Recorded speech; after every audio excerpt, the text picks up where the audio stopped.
আসসালামু আলাইকুম প্রিয় শিক্ষার্থীরা, সবাইকে স্বাগতম জানাচ্ছি আজকের নতুন আরেকটি ক্লাসে। আজকে আমরা আলোচনা করব নবম দশম শ্রেণীর গণিত বইয়ের 17 অধ্যায়ে এমসিকিউ নিয়ে। আজকে আমরা এমসিকিউ সর্বশেষ টাইপটা আলোচনা করছি, আর এমসিকিউ গুলো আলোচনা করছি আমাদের ইজি যে সাজেশন বুকটা আছে সেই সাজেশন বুক থেকে এমসিকিউ। তো এখন দেখো, প্রথমে বলতেছে যে বিচ্ছিন্ন চলক, ঠিক আছে। আমাদের প্রথম প্রশ্নটা যদি আমরা খেয়াল করি, এখানে বলা হচ্ছে বিচ্ছিন্ন চলকের ক্ষেত্রে আমরা এখানে যদি দেখি কোনটা বিচ্ছিন্ন চলক আর অবিচ্ছিন্ন চলকটা কি সেটা আমাদের বুঝতে হবে। যেটার মান কখনো দশমিক হতে পারে না সেটা বিচ্ছিন্ন চলক, আর যেটার মান যদি চাইলে দশমিক হওয়া সম্ভব সেগুলোকে বলে অবিচ্ছিন্ন চলক। তো বাংলাদেশের মোট গ্রামের সংখ্যা কখনো দশমিক হবে না। গ্রাম যত ছোটই হোক সেটা একটা গ্রাম হিসেবেই বিবেচনা করা হয়, তাই গ্রাম কখনো দশমিকে প্রকাশ করা হয় না। তার মানে গ্রাম বিচ্ছিন্ন চলক, এটা সঠিক। তাপমাত্রার বয়স বিচ্ছিন্ন চলক না, তাপমাত্রার বয়স দশমিকে প্রকাশ করা যায়, এই জন্য এরা বিচ্ছিন্ন না। যেমন তাপমাত্রাকে বলতে পারে 25.5 ডিগ্রি সেলসিয়াস, তাই না?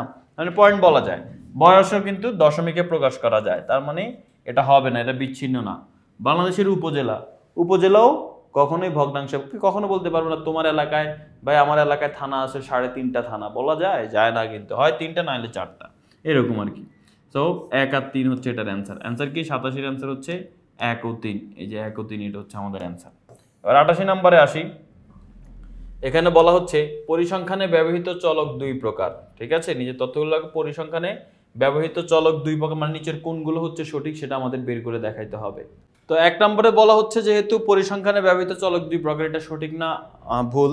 এটা আসলে ঠিক, সঠিক। কারণ পরিসংখ্যানে দুই ধরনের চলক আছে, একটা হচ্ছে গুণগত চলক আর একটা হচ্ছে পরিমাণগত চলক। গুণগত চলক কি? যেমন যেগুলো আসলে সংখ্যা দিয়ে প্রকাশ করা হয় না, যেমন বিভিন্ন ধরনের বর্ণ, রং, তারপরে হচ্ছে ধর্ম, এগুলো দিয়ে। যেমন যদি জিজ্ঞেস করে তোমার ধর্ম কি, একজন বলবে ইসলাম, একজন বলবে হিন্দু, একজন বলবে খ্রিস্টান, তার মানে কি উত্তরটা কিন্তু সংখ্যায় আসছে না। যদি বলা হয় তোমার ফেভারিট কালার কি, এক একজন এক এক কালার বলবে, কিন্তু কোনো সংখ্যা আসছে না।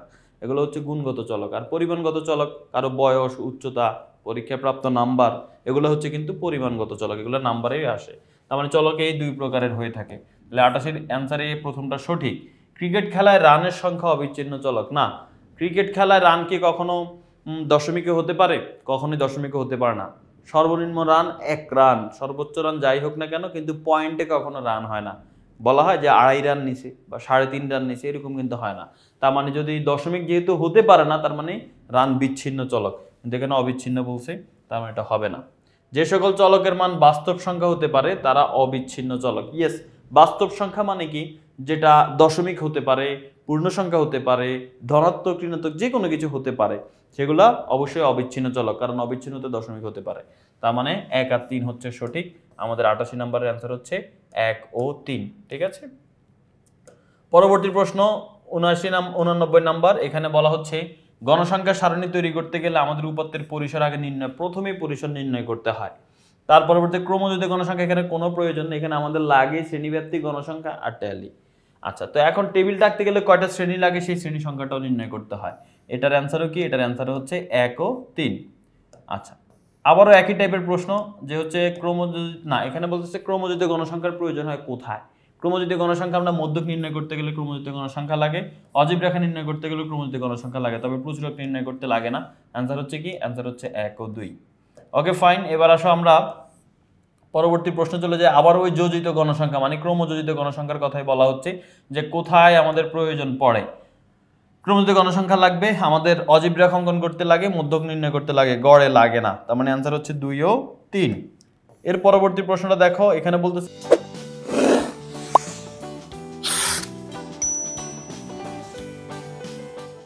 এই উপাত্তগুলোর গড়, মধ্যক, প্রচুরক নিচে দেওয়া আছে, ঠিক আছে কিনা আমরা একটু দেখি। তো আমরা গড় নির্ণয় করতে হলে সবগুলোকে যোগ করে দিব। 3 আর 8 যোগ করলে হবে 11, 11 আর 6 17, 17 আর 0 যোগ করলে 17, 17 আর 5 23। আবার যোগ করি, 8 3 11, 11 আর 6 17, 17 আর 5 হচ্ছে 17 আর 5 হচ্ছে 22, 22 আর 8 30, 30 আর 3 হচ্ছে 33 আর 40। আচ্ছা, এখানে 40 ভাগ করবো আমরা কত দিয়ে? কয়টা সংখ্যা? 1 2 3 4 5 6 7 8, 8 দিয়ে ভাগ করব। আমরা জানি গড় নির্ণয় করা হয় সবগুলো সংখ্যা যোগ করে, যতগুলো সংখ্যা আছে তত দিয়ে ভাগ। 40কে 8 দিয়ে ভাগ করলে হয় 5, এটা সঠিক। এবার আসো মধ্যক নির্ণয় করব। মধ্যক নির্ণয় করতে হলে আমি জানি যে হচ্ছে সংখ্যাগুলোকে ছোট থেকে বড় আকারে সাজায় লিখব। সংখ্যা সবচেয়ে ছোট হচ্ছে 0, শূন্য লেখা হয়ে গেল। এরপর 3 আছে 2 বার, তাহলে 2টা 3 লিখে ফেললাম।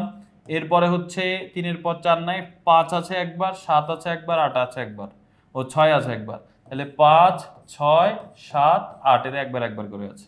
ওকে, ও 8 আরেকবার আছে, 8 2 বার, তাহলে কয়টা হলো এখানে 1 2 3 4 5 6 7 8, 1 2 3 4 5 6 7 8। আচ্ছা, এখন মধ্যক কি? মধ্যক হচ্ছে আমরা জানি বাম দিক থেকে একটা কাটবো, এই যে এখান থেকে একটা বাদ দিব, এই দিক থেকে একটা বাদ দিব, এই দিক থেকে একটা বাদ দিব। আমরা এখানে যে টাইপে মধ্যক আলোচনা করা হয়েছে ওই টাইপে কিন্তু আমরা শিখেছি, এদিক থেকে একটা বাদ, এই দিক থেকে একটা বাদ। মাঝখানে যদি একটা সংখ্যা থাকে তাহলে সেটাই মধ্যক, আর দুইটা সংখ্যা যদি মাঝখানে বাকি থাকে ওই দুটোকে যোগ করে 2 দিয়ে ভাগ করে দিবা। 5 আর 6 কে যোগ করলে হয় 11, 11কে 2 দিয়ে ভাগ করলে হবে 5.5। তার মানে অ্যান্সার হচ্ছে খ, ঠিক আছে। এখন বলছে প্রচুরক 3 ও 8, দেখো তো সবচেয়ে বেশি ব্যবহার হয়েছে কোনটা? হ্যাঁ, 3 আছে 2 বার, তার মানে 3 আছে 2 বার। এরপরে হচ্ছে 5 একবার, 6 একবার, 7 একবার, 8 আছে 2 বার। 3 2 বার, 8 2 বার, তাহলে 3 আর 8 দুইটাই প্রচুরক। ইয়েস, যদি 8 3 বার হয়ে যেত তাহলে 8কে দিতাম, যেটা বেশি থাকতো। এখন দুইটাই বেশি আছে, এই জন্য দুইটাই অ্যান্সার। আচ্ছা, তাহলে অ্যান্সার কি? অ্যান্সার হচ্ছে 1 2 3 সবগুলা। এটার অ্যান্সার হবে 1 2 3 সবগুলো। এবার আমরা পরবর্তী প্রশ্নে আসি, 93 নাম্বার। এখানে আমাদের বলা হচ্ছে পরিসংখ্যানের ক্ষেত্রে মধ্যকের সূত্র l + n/2 - fc × h/fm সঠিক।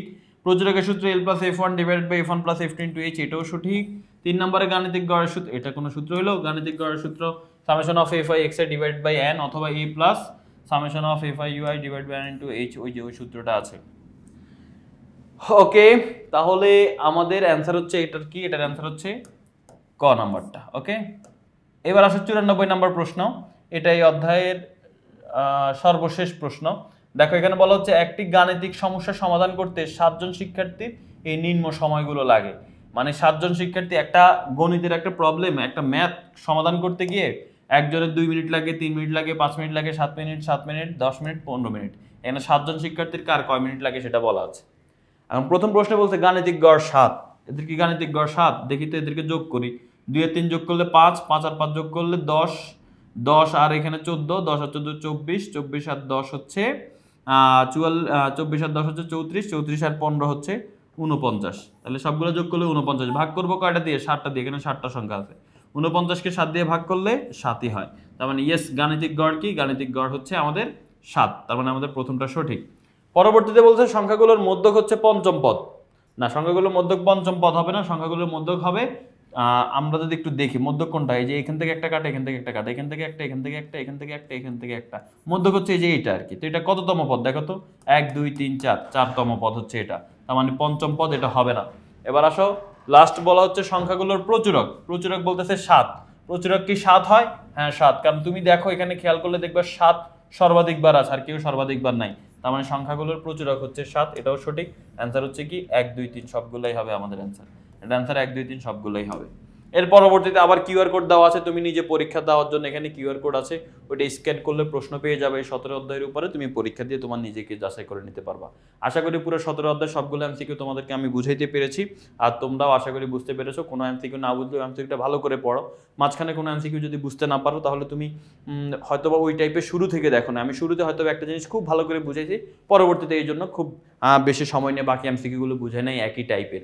সেজন্য তোমাকে একদম শুরুর টাইপ মানে হচ্ছে শুরু থেকে দেখতে হবে, তাহলে তুমি ভালো করে সবগুলো এমসিকিউ বুঝতে পারবে ইনশাল্লাহ। পরবর্তীতে ইনশাল্লাহ আরেকটা ভিডিওতে, কোনো একটা অধ্যায়ের ভিডিওতে দেখা হয়ে যাবে।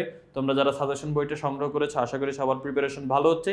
যারা এখনো সংগ্রহ করো নাই তাদেরকে বলবো তুমি নিজস্ব সংগ্রহ করেছো, আর হচ্ছে যারা সংগ্রহ করো নাই দ্রুত সংগ্রহ করে ফেলো, এবং আশেপাশে ফ্রেন্ডদেরকেও এই বই সম্পর্কে একটু জানাও যদি তোমার মনে হয় বইটা হেল্পফুল। আল্লাহ হাফেজ, আসসালামু আলাইকুম।